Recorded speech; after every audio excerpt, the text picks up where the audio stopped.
Bitcoin, crypto, Lambo, crypto. And welcome back to the Paul Murrell Show. Just give you a quick update what's going on around me. Tour de France ended on Sunday. Tadej Pogacar won as expected. He won when he showed up at the race. He basically just had to not crash, and he was assured the victory. Mark Cavendish was going for win number 35 on the Champs-Elysees and failed. He got a little boxed out, but Wout Van Aert won the stage, the final stage in Paris for his third stage win. Incredible rider. He just had more strength that day. He just had the better legs, regardless of the box out situation that I thought I saw a little bit of. Even if he had a clear shot at Mark, just didn't have the legs to beat Wout, and Wout took it from him. It's too bad. Maybe Mark can come back next year and try again. That would just be mind-blowing. Phoenix Suns. Don't worry, boys. I'm used to disappointment. I'm from Minnesota. I've watched the Vikings for 47 years. No problem. They got to go into Milwaukee tonight and get a win. They're a great road team. I've mentioned that before on the show. I'm going to turn down my gain here a little bit. I'm pinging. So they just got outshot. They just didn't. I mean, that's one of the reasons why I don't love the NBA anymore is no one plays defense. They don't pass the ball. It's just not the game. I grew up with the Lakers, Boston Celtics rivalry where it was a team sport where they passed the ball, and it was just a different game than it is today. And I'm not trying to knock on it, but it is what it is, and I don't really follow it. But, you know, my Phoenix Suns, you know, they're like, you know, the city, the big city, 100 miles away. So we'll support them. Still paying. So much gain.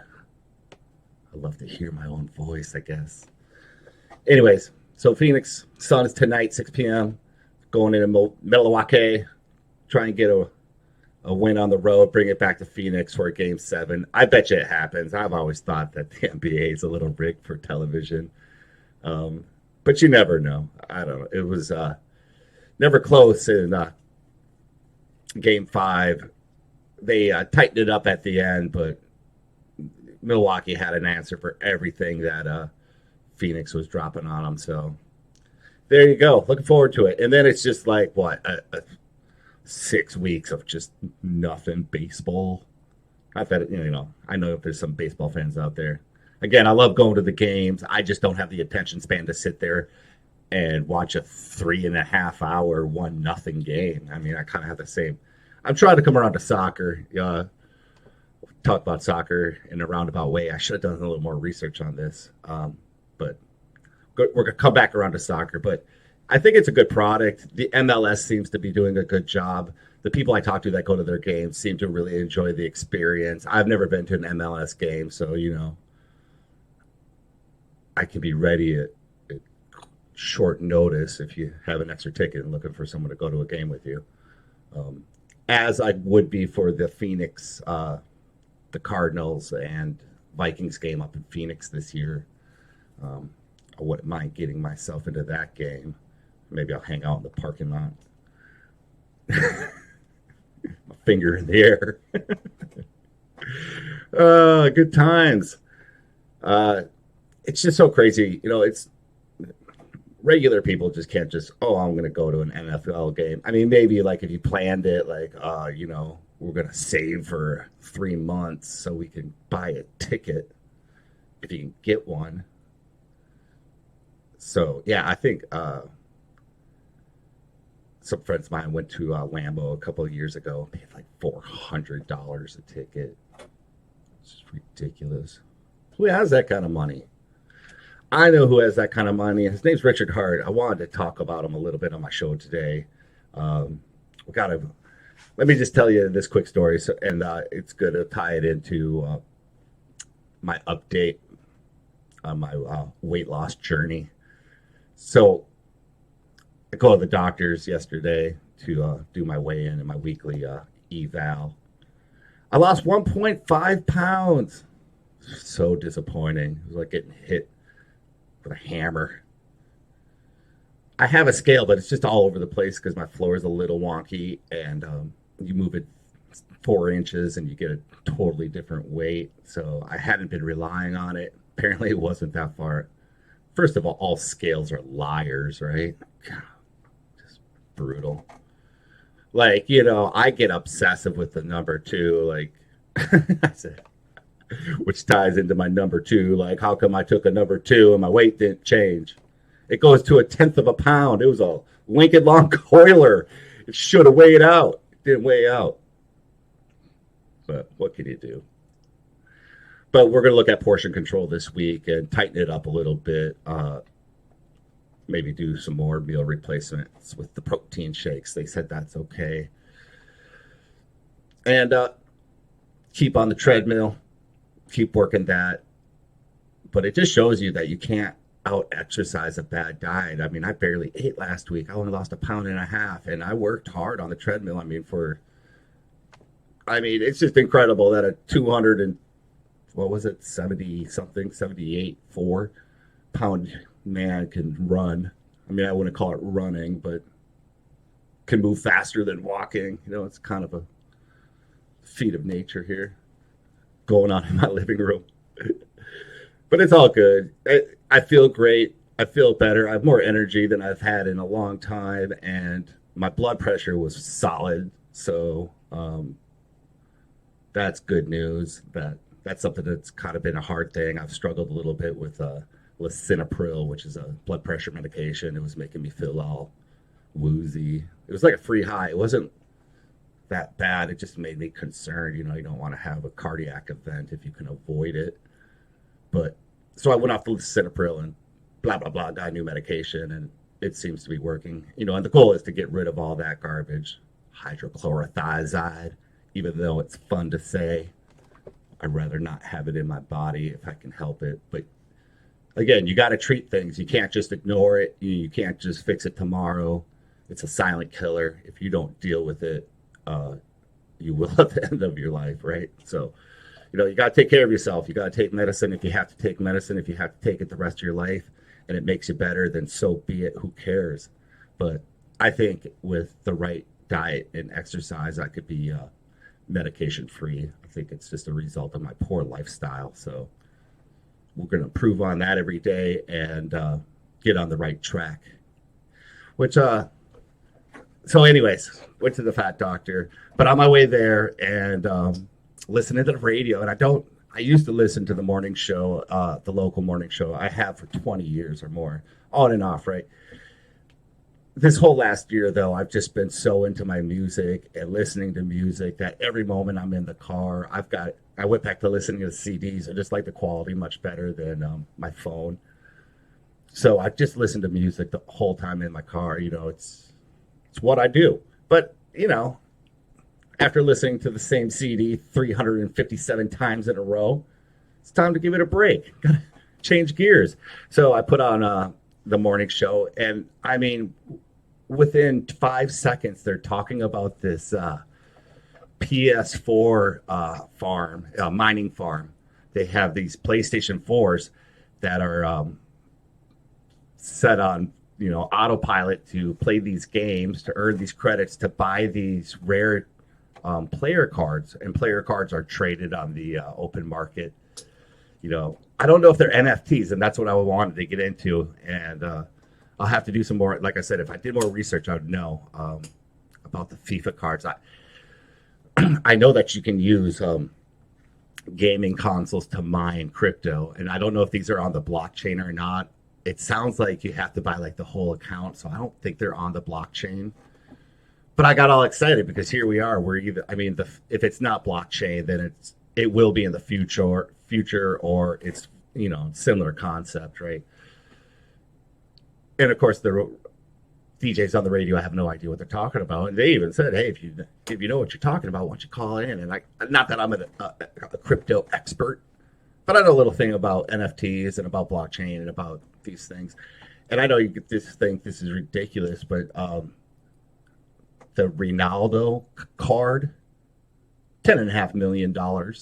So, you may not play video games, but video game industry as a whole has a gigantic market cap, bigger than Hollywood and something else like professional sports, or I don't know what it was, but gigantic market cap. Okay, so there's a lot of money involved. I know it sounds ridiculous if you're not a gamer, but there's a lot of money involved. Blockchain is also getting in. I mean, there's already a lot of games on the blockchain, and so the idea is like you can have these unique things about your sword of fire that kills zombies.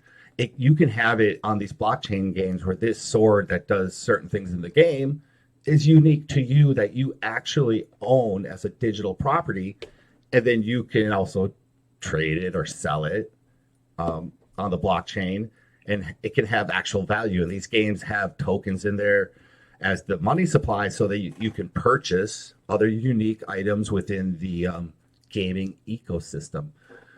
So I know it can sound like if you don't play, it's like that's ridiculous. Who's spending? It's like when you're playing Bejeweled or whatever, or Candy Crush, and you're like, I'd never pay $1. Well, there's people that pay more than $1. There's people that pay $100 to play their game. And it's not just a few people. It's such a large industry that it crushes Hollywood, right? So there's a lot of money involved, billions and billions of dollars. So it's a real thing. So I guess they got busted. They had like 4,000 PS4s all plugged in this mining operation, and they were mining FIFA player cards.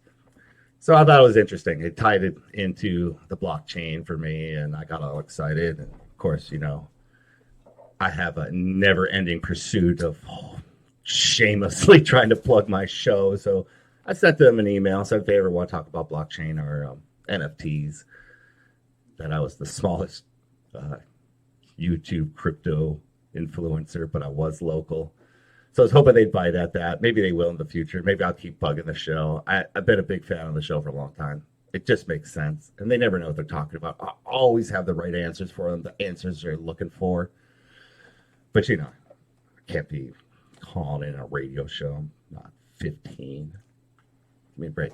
But that brings me back to the Crypto Factor, right? I've been teasing you guys about the Crypto Factor coming into my show. He's going to do an interview. You want to see the layout. This is a real thing. Again, I know he's a busy guy, and I'm not so busy, but he's in Greece, so we got to coordinate time and make it all happen. But I'm going to make it happen if he's willing to, to do it. He seems like he is. He's really into being developing on. I mean, his whole brand is developing you into an entrepreneur, helping you become motivated enough to actually succeed at your goals, your dreams, and really interesting guy. I started reading his book yesterday. I got about 50 pages into it.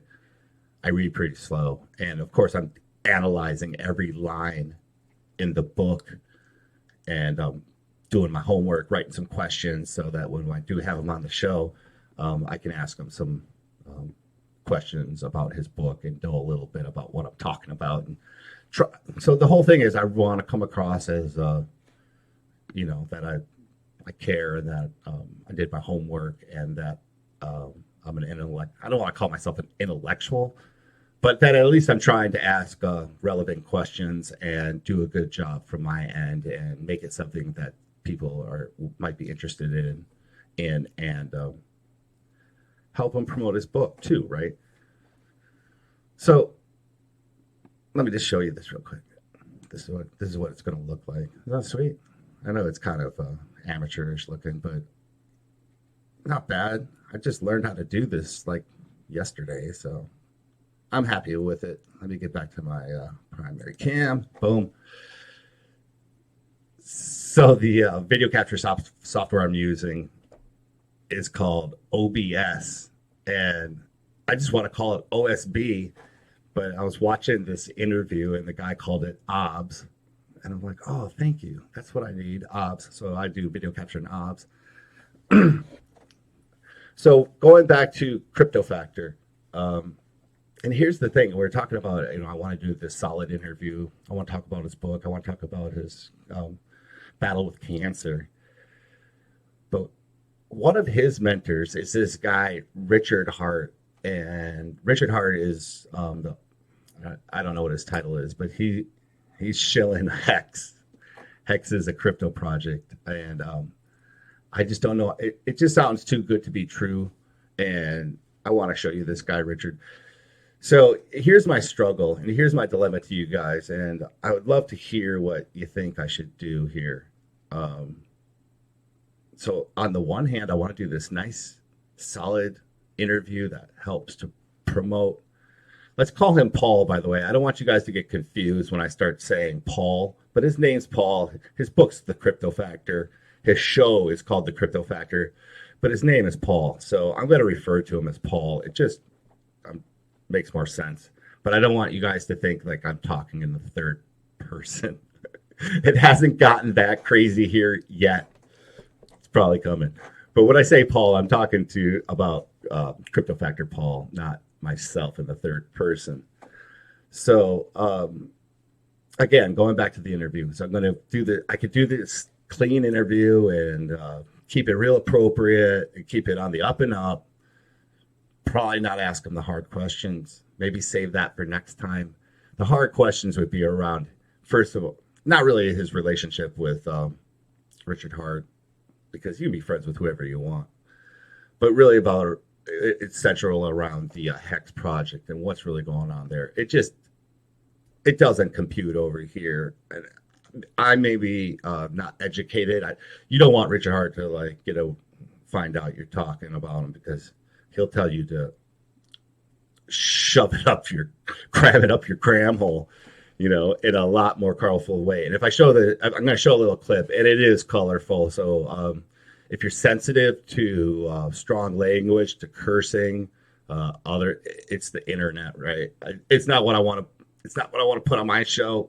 It's not what I do, but it's what this guy does. And it's important that you see this side of him, because I want to talk about his project, and I just want to. It's probably not fair, but there's some things we just need to talk about. Let's just get after it. I'm tired of talking about it. Let's just go to it already. Look at all this. I got to make sure I'm not showing you guys anything too personal on my pages here. This is Paul's book I'm reading. Market. My channel. Let's do this. Okay, here we go. Sorry for that. Let's just back this up a little bit. Not talk about copies of this is Paul. P-Hex. You guys should know Paul. Or you don't know Paul. You will know Paul, but that's who I'm talking about when I say Paul. And this is Richard. Maybe. I think there should be a fork of Uniswap, and I think Blah, blah, blah. you're going to have public testnet before then. Look, he's got his $1 million watch collection. Hang on. I shouldn't be. I don't want to be that free speech, or rather speech, is a valuable protected human right, and that blockchains are speech. Go ahead and sacrifice your money. If you want to support medical research, go ahead and donate to cents. Otherwise, fuck off. I don't care. Really easy. You can be mad that I'm successful. You can be mad I have $1 million in watches here. You can be mad I retired when I was 25 years old. You can be mad that I fucking traveled the whole world in a hotel for 5 years. You can be mad I have a big dick. You can be mad about a lot of shit if you want to be mad. So again, I apologize for the language. It's not what I do. And again, I don't know. I have to do more research. We'll get into it. But Paul is many things, but one of his main focuses is on marketing. And man, I think Richard could do a better job with marketing. He just comes across as a little bit shady, a little bit shisty. I mean, I know he's strong, opinionated, and good for you for standing up for what he believes in. And he's obviously very intelligent. He knows the market. He knows what he's talking about. But bragging about your success like that, I mean, yes, Ponzi schemes will make the person on the top of the Ponzi scheme rich. There's no question about it. So scams for the people on the top work. You know, they're the ones that benefit. So if that's the case, and then you got rich doing that, then I don't know if that's something I would be like. And it's always the same thing with these guys, right? It's always, look at my cool stuff. I got $1 million watch collection. I got a demon. I'm in a luxury jet. You know, so I don't know. I mean, it's manipulative, right? It's just trying to sell you this dream. Oh, I got this fly. You know, I respect all living things, but the flies will die. I have electric fly swatter, and I'm a ninja with it. So come back around again, fly. Flies will die. Black flies have to die. I'm sorry. It's just the way it is over here. I mean, I will not kill critters in the road if I can help it. But like mosquitoes, black flies, spider. I let the daddy long legs live. But hey, some spiders get to live, actually. Spiders eat mosquitoes. So. But we have like crazy spiders in the desert. We have brown recluse that it'll kill you. I mean, your arm will fall off or your face will fall off, you know. If you don't get it treated or if you have a weakened immunity system, the brown recluse can kill you. We have black widows too. I used to have a garden that had couple black widows living in it. And again, I left them to be because I wasn't all up in their space, and they ate bugs that would otherwise eat my plants, and I didn't want my plants to get eaten. So the black widows lived. So anyway, enough on bugs. I'd talk about anything, right? I can do a segment on anything. Back to Richard Hart. So this guy has this project called Hex, and let me tell you about the APY. So the idea is that you stake it. You buy Hex. First you take ETH. It's so convoluted. If he had a better on-ramp, I think they would be enjoying even more profits. But so he has this problem. He has this. I know I'm just all over the place today. Sorry about that, guys. I'll try harder next video. It's been a minute since I've been on mics, and I just got a lot on my mind right now. So I'm just all over. I'm trying to get organized, but it's got this I'm just going to have to edit. He's got this project called Hex.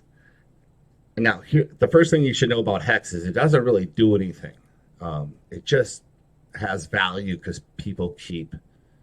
I shouldn't say it doesn't really do anything. That's not really fair.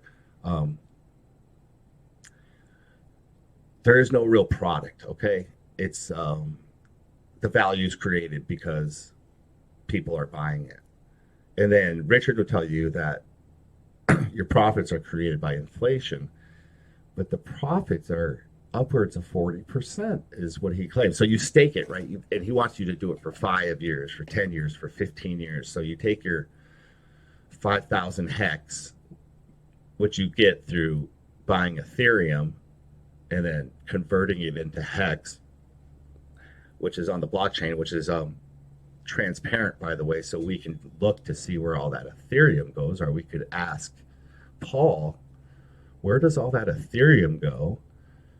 But again, these are the questions. I don't think it's not Paul's, project. He may just say, no, don't. But Richard is one of his early mentors.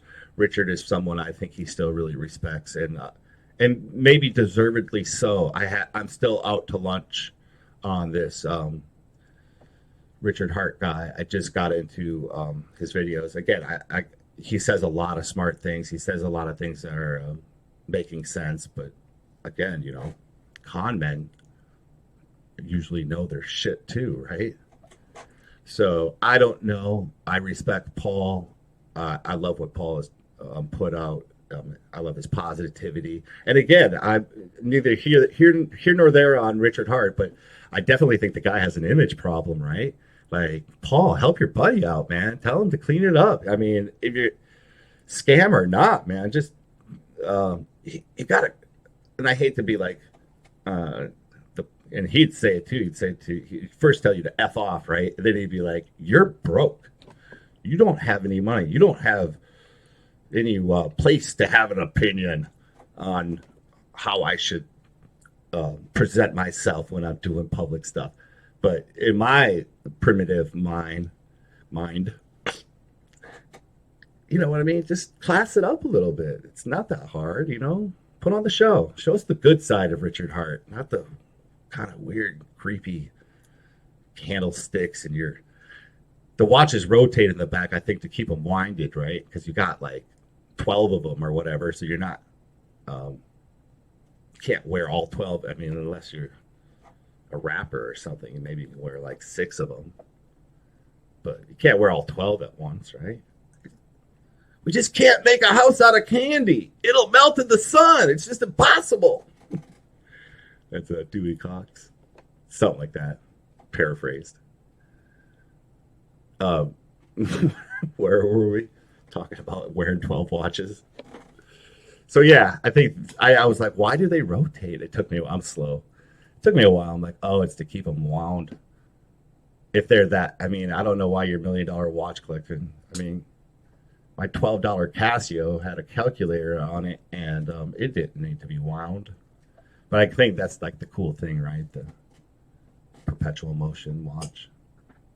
I mean, I just don't wear watches. I think they're cool. You know, if you got like an old Tag Heuer laying around that you don't know what to do with, I'll wear it on occasion, maybe. But I'm just hard on things too. Like I had a couple Fossil. Remember when I know they still make them, but remember whenever no one wears them anymore. Remember the Fossil watch? Everyone was wearing Fossil watches. So I had a couple Fossil watches, but you know, the lens gets scratched and the battery dies. I even have a associate that owns a watch repair shop, but I digress. I know a lot of awesome people. I don't have such an awesome life, but I know a lot of people that do. So, you know, that's cool. Anyway, we were talking about Richard Hart. So again, I just think he has a bit of an image problem. So again, so you stake this hex, you buy hex, and you wait 5 years, and you get 40% return. That's what they're claiming. How is this possible? I mean, really, how is this possible?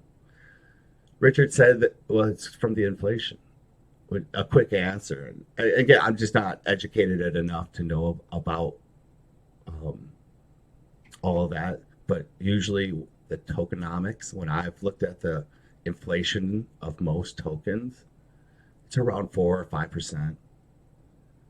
So if I have 4 or 5% inflation in my token, and I've got to pay out 40% in returns, how do you get from 4% to 40%?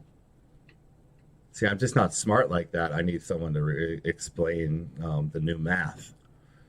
But I don't see where, so you continuously have new investors. And that's really how, right? Because the new investors pay the old investors who pay. And so I don't know if you guys are familiar with that kind of triangular business model shape.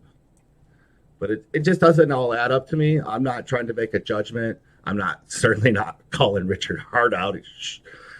He wouldn't show up at my house, but he'd probably send somebody, you know. I'm just kidding. I don't think anyone, we should never advocate any of that, right? Even as a joke, it's just not funny. But he just seems like a guy, you know, he wouldn't hold back. He'd just call you a dummy. An effing dummy. But that's okay. I've been called worse, but better. So, yeah, he's just got this project where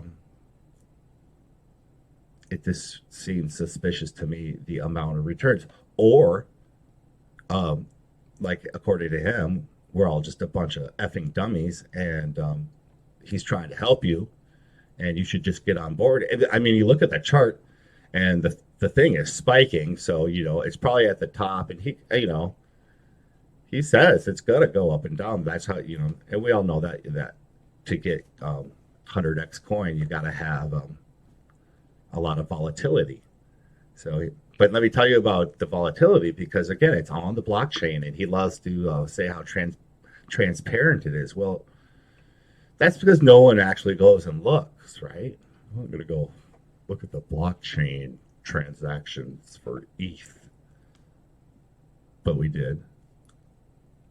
And again, so I tie this back into, because none of this really matters. I'm not going to invest in Hex right now. It may be my one shot at getting out of poverty and being saved. But it's not part of my original strategy. We talked about that before. I think people can get hurt. I know people get hurt in this kind of setup, and I just won't do it. And even if it's 100x coin or it's going to the moon, I'm not going to do it for now. And if Richard Hart comes over and we do an AMA and he changes my mind, then maybe I'll buy some.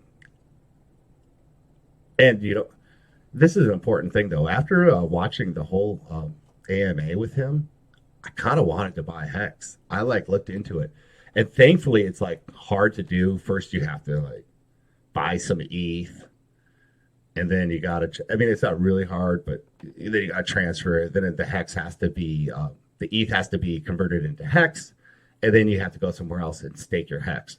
Now, for the retail investor, it's just too much work. No one wants to do that. This is why I give you my credit card number or my bank account number and just boom, I want it. And then I want to be able to stake it. And Richard said that you can't stake. These are all things we should just talk about with Crypto Factor. But Richard tried to say that you can't stake Bitcoin. I get 5.25%. So 5.25%, right? I mean, that's good. That's better than I make at Wells Fargo. I shouldn't say Wells Fargo, right? So I'm already suppressed. I should be able to say whatever I want. And again, I'm always going to try and tell you the truth and have integrity. That's central to my show. It's not going to be, I don't ever want to sell out. You know what I mean? The money's never going to be that important to me that I'm going to start coming out, 18 subscribers or 18,000 subscribers. I don't want to come out here and just sell you on a bunch of BS and tell you guys should all go and buy Hex because it's the future. It will save you from poverty, 40x return. I just can't do that with a good conscience. And maybe again, we got to give them a fair shake. I haven't done the research. I haven't looked into the project enough. And thankfully, I had those stopgaps in place already. Otherwise, last night when I was listening to Richard Hart, I probably would have bought some Hex. And maybe it would have been the smartest thing I ever did, but that's not what I do now. Now we take the time to do the research and to investigate the project, to take a look at the website, look at the CEO who seems to be, like I said, he could do a better job with marketing, and he's got a good friend in Paul that could probably help him out with that a good bit. He's probably just got such a huge ego that he can't see it. According to him, he just doesn't give an F, right? He is who he is. That's just who he's going to be, and maybe that's part of the appeal. Maybe people are attracted to that alpha male. They're like, yeah, he's a winner. I want to be a winner. Get some rings and some watches. I don't know. I shouldn't be hard on him because I really want to have Paul on my show. And but again, so I could do this interview with Paul. We could just keep it above the above the belt and talk about his books, talk about the real stuff that matter. Or we could ask him some hard questions about Hex because I know he has some, he's not a disciple. He doesn't worship his buddy, but I know he kind of looks up to him, and probably for good reason. The guy's millionaire. Paul's probably just a millionaire or something. He's not the millionaire, billionaire, whatever they are. And again, I don't know. So, what do you think? Should we go and ask the tough questions on my first interview? My first chance to put a good foot forward in the YouTube crypto space, or should I just go after them and ask the tough questions? We're gonna have a hard interview today for you, Paul. I don't want to do that though. I'm just be so grateful for him to come on the show that I really think I should just throw up some softballs, let them hit them out of the park, Here comes another one. Yeah, that one went about 500 feet, Paul. Nice. Here, let me lob you another one right over the plate. I got a drink. Wow, that's 35 minutes, one take. We could just call that a show. It'd take me all day to upload. Maybe we'll do that. I don't know. I know it wasn't very interesting. I got good content coming, though, if we can make this interview happen. So, yeah, I got to stop making that noise. So, with that, on 7/20/2021, we're going to wrap it up. Get out the treadmill. And I don't know how I got to work today, too. So, do some work, make some content. I'm going to play the guitar, write another song, and I'll be back tomorrow. So, till next time, peace. Bitcoin.